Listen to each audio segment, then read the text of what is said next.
The story takes place in a post-political world after a horrible virus has decimated it. Although the virus can infect and spread to both men and women, it curiously only kills women. Scientists are working hard to discover a cure for it since it has wreaked havoc all across the world. The virus is extremely odd because it did not originate from living things but rather fell to the ground like ashes. This odd ash, which practically formed out of thin air, is all over the place. The female population is rapidly declining as the months pass, endangering the species. Additionally, governments all around the world have started a campaign since women can contract the virus from the men who live next door to them. The women in this campaign are sent to an isolation camp with the assurance of their security. However, they are actually taken to a camp where they are put through a variety of gruesome and tortuous tests to determine the true nature of the virus. The woman has consequently become a very rare species. To put this into perspective, the government offers a massive prize of $1 million to anyone who can capture a live woman and turn her in. The safe house, which is rented by a man named William, is where we next go. It appears to be just another flat at first glance.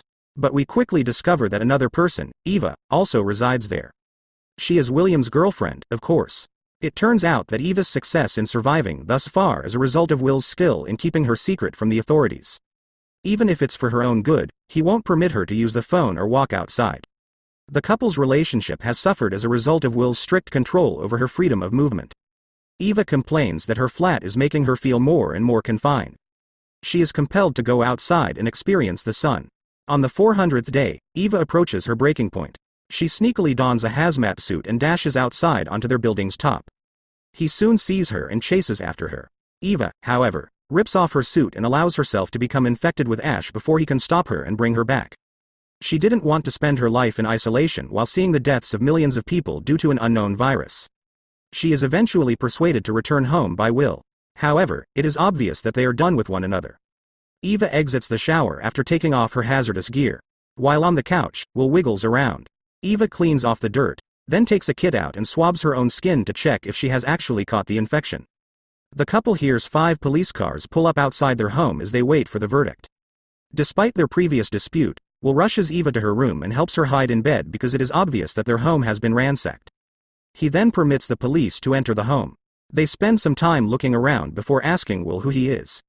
Here it is discovered that Eva's and her deceased friend Carolyn, who perished from the virus, actually rented the apartment. Will states with assurance that Carolyn is his girlfriend and that he has put her under a strict quarantine to protect her. He then lies to the police when they inquire about Eva, saying that she has been gone ever since the virus first appeared. After some time, the police ultimately come to the conclusion that there are no ladies in the flat and leave. One of the armed guys pulls away when the others emerge, admitting that he is aware that Eva is present with him.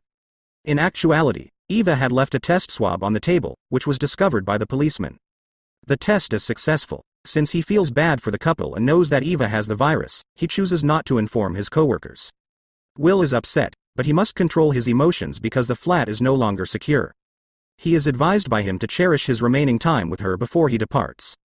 Eva also wants to leave the city because her solitary lifestyle and overall loneliness are almost driving her insane. The two of them swiftly gather their belongings and depart the apartment after a short while. On their way out of town, they make a stop at a convenience shop while Eva poses as a man. Given the lack of remaining women in the world, it is understandable why tampons have become free. You'd think that since males are frightened of tampons, they would simply burn them. Eva steals a few tampons, but the salesperson discovers her when she does. When Eva starts to panic, he is startled to once again see the woman. Will produces a gun and commands the man to be quiet. The couple then exits the store as the man lies down on the ground to submit. The film flashes back to a period when everything on TV was routine as they drive away. The unusual comet is reportedly heading toward Earth in close proximity, according to the news station. After years of dating, Will recently moved into Eva's apartment. One day, when the two of them are spending some time alone together, something unusual that appears to be snow starts to fall from the sky. Considering how far away winter is, the pair is astonished. However, they notice it's ash as they peek out the window. Precisely at that time, Carolyn, Eva's closest friend, returns home covered in ashes. She tries to speak, but quickly loses her balance and collapses to the ground. Returning to the present, Will and Eva make a hotel stop. In one of the rooms, they saw some suspicious-looking men with weapons.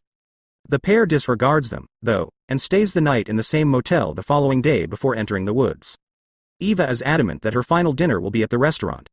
They make a pit stop at a neighboring diner after Will reluctantly agrees. An artificial embryo has been manufactured by researchers at the American Center for Rebirth and Population, according to the television there.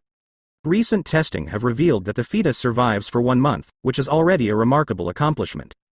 This achievement has received acclaim from many international leaders since it may be the most likely means for populations to repopulate when a virus treatment is discovered.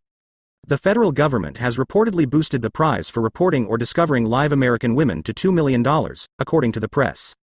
Since every person has a television connected to them, men from the local motel stop by the diner and are thrilled to hear the news.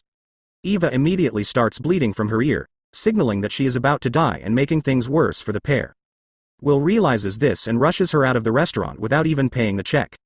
Unfortunately, this gets the attention of Casey, his adolescent son, and the man Arthur, who both realize that Eva is a woman pretending to be a man. Eva starts bleeding soon after. Will becomes anxious since this is the beginning of an infectious cycle. He starts reading her the full cycle out of desperation, which enrages her. She then commands him to stop the vehicle and dashes into the adjacent bushes. However, after a short distance, BBC yawns and starts to sob. She eventually makes her way back, and the couple keeps traveling. In search of their final destination, which turns out to be a hidden waterfall, they soon walk into the woods. The idea of losing the love of his life has Will inconsolable.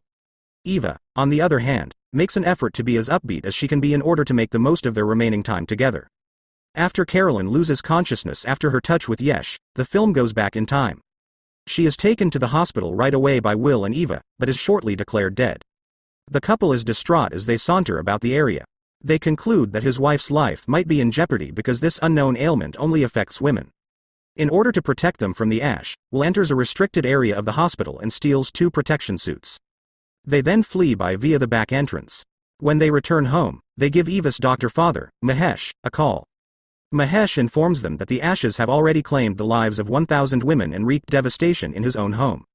He then advises that they start a quarantine, and Will starts working right away. He starts putting furniture, sanitary plastic, and other safety elements in the dwelling. Will is more serious and cautious about everything, but Eva is quite casual about security precautions. He spends the entire night boiling water before going to the store the next morning to buy prepackaged food.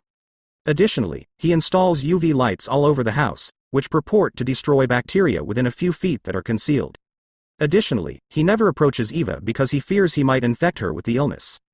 After several months, the infection still claims an increasing number of lives. Eventually, the government requests that all women undergo testing for Project Embryo, which reportedly aims to find a way to repopulate the globe, in government-run hospitals. The government-run media makes an effort to present a positive image of the detention facilities, but soon the internet is swamped with rumors about horrifying experiments being carried out on women. Will, in response, refuses to give it to the government and, as a safety measure, makes a bed where she may hide from the law enforcement officers. Will gradually strips Eva of all her liberties over the course of the ensuing months as he develops a severe case of paranoia. When she has no one else to talk to and he bans her from using his phone out of concern that the government is bugging them, Eva turns to a covert internet women's forum for company. She ignores Will's repeated requests to cease using the forum because the other female survivors in the chat room are her main source of support. Unfortunately, the number of survivors in the chat room is gradually dropping, leaving Eva feeling helpless and desperate. Back in the present, Will and Eva travel for hours while the latter continuously snaps photos with her camera. At night, they build a fire and construct a camp.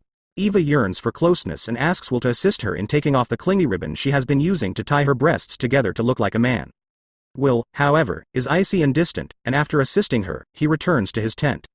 The following day, they set off on their adventure again, and Eva keeps making an effort to make her boyfriend smile. Will teaches Eva how to shoot when he at last begins to enjoy himself.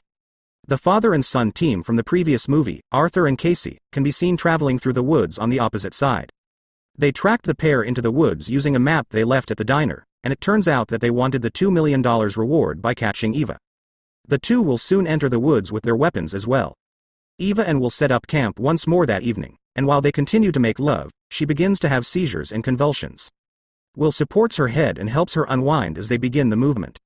Eva gets up early the following morning to fetch water from the river. But when she comes back, she sees Arthur and Casey holding Will prisoner from a distance. He is securely fastened to a tree. Soon after, Eve manages to escape, leaving Arthur with little alternative but to find her and follow her. Will is still being held captive by the father-son team in the hopes that Eve will come get him. While his father sleeps at night, Casey keeps watch with a gun. Eva devises a plan of her own, and late at night, she suddenly appears naked. She makes a provocative move toward Casey.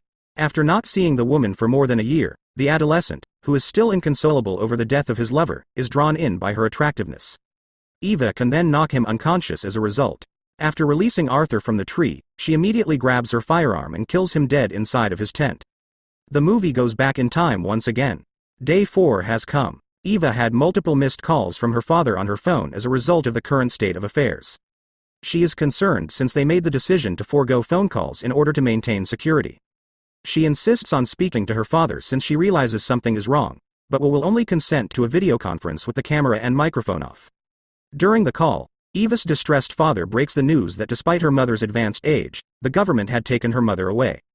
Then he begins to sob and asks to see his daughter. But Michael will steps in and hangs up as an upset Eva tries to switch on the camera. Because of this, a furious and angry Eva attacks him for keeping her confined. She then commands him to permanently depart while holding a gun to his head. Eva chooses to take a chance after Will unwillingly departs after noticing a waterfall image on her laptop. The waterfall image makes Eva think of tranquility and a desire of freedom. She dons her hazmat suit before leaping onto the apartment building's roof. Returning to the present, Will and Eva carry on their journey until they come across a hidden waterfall. There, the couple embraces one another and declares their undying love for one another. She takes selfies while Will kisses her while she is bleeding and running low on energy. But while she waits for her death, Eva grins because she knows that her loved one will soon be able to resume living a normal life.